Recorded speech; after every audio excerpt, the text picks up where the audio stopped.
Aloha, my name is Krista Ralaxmidetten, and I am a holistic wellness coach, in addition to many other things I do. Today, I would like to dive a little deeper with this video and with you all present currently or later, how eating and food influences your body and how doing this more consciously can actually prevent you to get cancer. I did another video, which probably comes up prior this one, about, how to prevent cancer in more general terms, but also I talked about like holistic aspects as well as I see it. I also talked about a little personal connection to cancer, how I have experienced this in my family and what my thoughts are. So I'll also put the link to that video below this one. So if you're interested to see a little deeper view about it, you can check that out. And I'm going to do some other holistic wellness videos. Another one I'm going to do very soon is about suicide, how this has been for me, but also what and how it has touched me in my close proximity. So, and there will be others coming eventually as well. So diet has been proven now also scientifically can play a very big role in your cancer prevention journey. So I will now tell you the 6 points about that.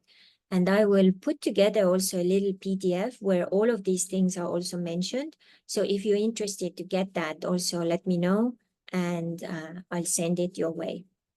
So first of all is processed foods. So very high and unhealthy fats, added sugars and salt. So this is very, very bad because many times when you eat that processed stuff, your body actually can't consume it all. And then your fat cells have to take in quite a bit of load of toxins to start to work on it. And if you never, ever do regular detoxes, it just kind of loads up on top of each other. I remember one time when we lived in San Diego, I walked on the beach and I don't know, but this woman must have weighed like close to 300 pounds. And when I passed her, her whole body was screaming at me, Crystal, come here, please help. She needs to stop all these like toxins, like overloading. So, and of course, I can't do that because the person has to come and reach to me, right? But that was so crazy to see. And saying that also, I didn't judge her. It was just so sad. I almost like started to cry. It was just like so sad, like why people do that. There's so many reasons for that. So additionally, processed food may contain carcinogenic compounds formed during processing. So processed food means it's processed and it's actually many times doesn't really have very much nutritional value. It actually wants to give you a feeling that you have got whatever you need, but it's also many times empty calories and it doesn't have that nutritional value. So, and then also often lack protective nutrients found in whole foods. So protective nutrients are very important because they're all kind of like an ecosystem. When you don't have them, then the bad stuff and the processed stuff starts to actually, demolish and destroy many of the other, systems inside. So what you could do is when you go to do your shopping next time, so everything what is packaged usually is pretty much all, some way or the other processed. So one of the first things you can start to do is start to read the labels. Start to read how much salt is added, how much sugar is added, and what, also fat, what's there. So once you start to read it, you actually develop something I call, food label literacy. And once you do that, then this will change your life because your choices will be very different. So recently, it was maybe when I had my birthday recently in May, we are in July now. I just wanted to try regular juice from the store.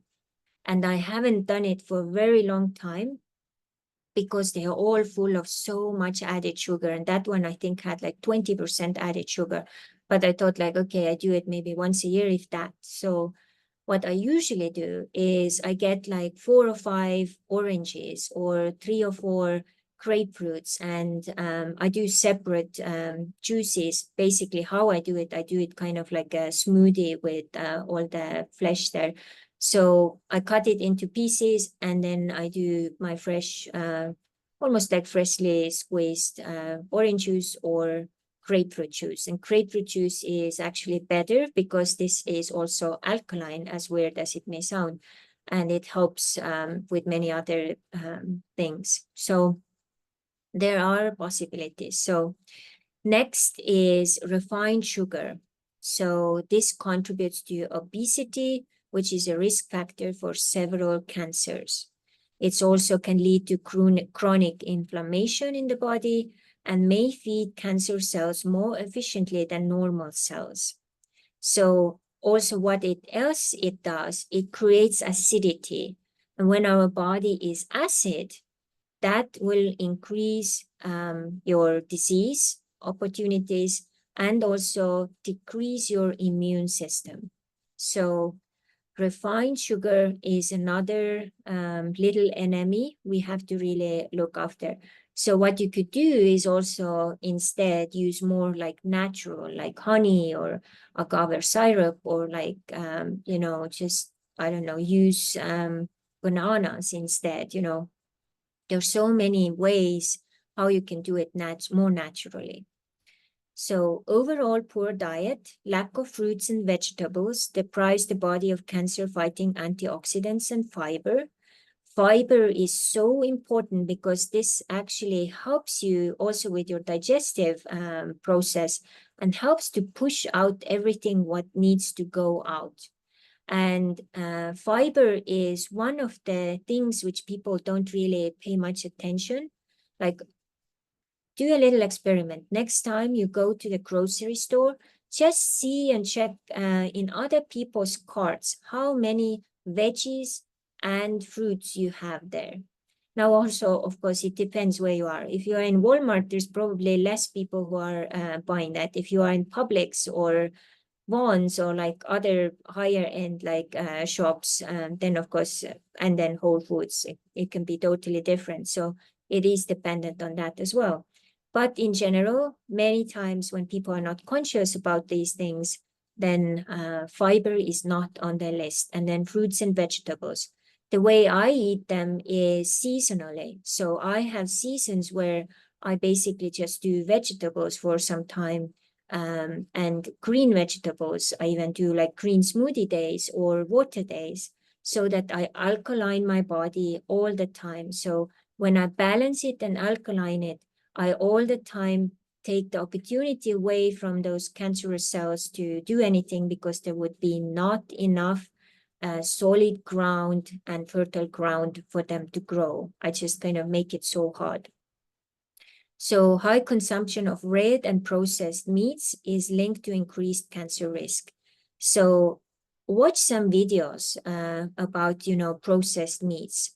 After you watch those research videos, you probably will quit eating red meat. Of course, this is your personal choice. I quit eating processed meats when I was, I think, 22 years old. And it just it was the most natural thing to do. After some time, I also actually decided not to eat chicken or turkey because I also just kind of saw what was going on with that world. And also what I've noticed in countries where I have been, where people eat like crazy much like chicken and turkey, which many times are all pumped in with all kinds of chemicals and so on. women as well, men were so overweight because when they eat those chickens, they eat all these crap stuff into their system as well. So make those choices, and those choices have to come from a very deep place. Otherwise, when you resist it, it would not work. I have never really felt any desire to any red meat since I did it. It actually just like kind of doesn't make me feel at all good, like even thinking about it. So an imbalanced diet can lead to nutrient deficiencies that may compromise immune system. So also when you eat very irregularly, or you eat whatever crap, or your food is mainly crap, that is all influencing it that way. So, and then indirect effects. Poor diet often leads to obesity, which is known risk factor for several types of cancer. And obesity comes also, because, you probably are not moving enough. There is also a possibility that if you don't go to bed early enough, you also actually influence that, to happen. So make better choices here, regular movement as well, and good sleep and enough sleep. And then also obesity then can contribute to insulin resistance, and then high blood sugar potentially promoting cancer cell growth. So if any of you has high blood sugar, you can look deeper into that, how you can influence that naturally. There are many ways how you can also influence it actually with food, very simply. So what can you do there to make those choices? And then lack of protective nutrients. So a diet low in fruits, vegetables, and whole grains lacks important phytochemicals and antioxidants that may help prevent cancer. And that is so true. So if you're not very friend with fruits and vegetables yet, I would recommend to sign up on a program where you can test it out. I myself actually am guiding one, which is 90 days. And believe me, after you do this, after I did it first time, was like amazing. After I've been doing all the green stuff for a while, and then I went back to like berries and apples and stuff. It was the best, amazing dessert ever. I didn't even need any like artificial anything anymore. And what also changed was my taste buds changed so much that when things are very, very processed, I just can't eat it at all. So then eating out is a little bit problematic. You really need to like ask and see what's possible. But fruits and vegetables are the key. And then alcohol consumption, high in calories and contribute to weight gain, and also is known as a carcinogen when consumed in excess. In addition, alcohol is also very toxic for your kidneys and for your liver. When you do it over a period of time, it can possibly also, create cancer, like in my dad's case, lung and liver cancer. And liver cancer was because of drinking, lung cancer was because of smoking. Bad lifestyle choices. In my case, no smoking, no drinking. So I eliminated those two options just with those choices every day. And what are those choices you can do? So diet is not the only reason. So check out that other video where I talked about other elements which are, influencing.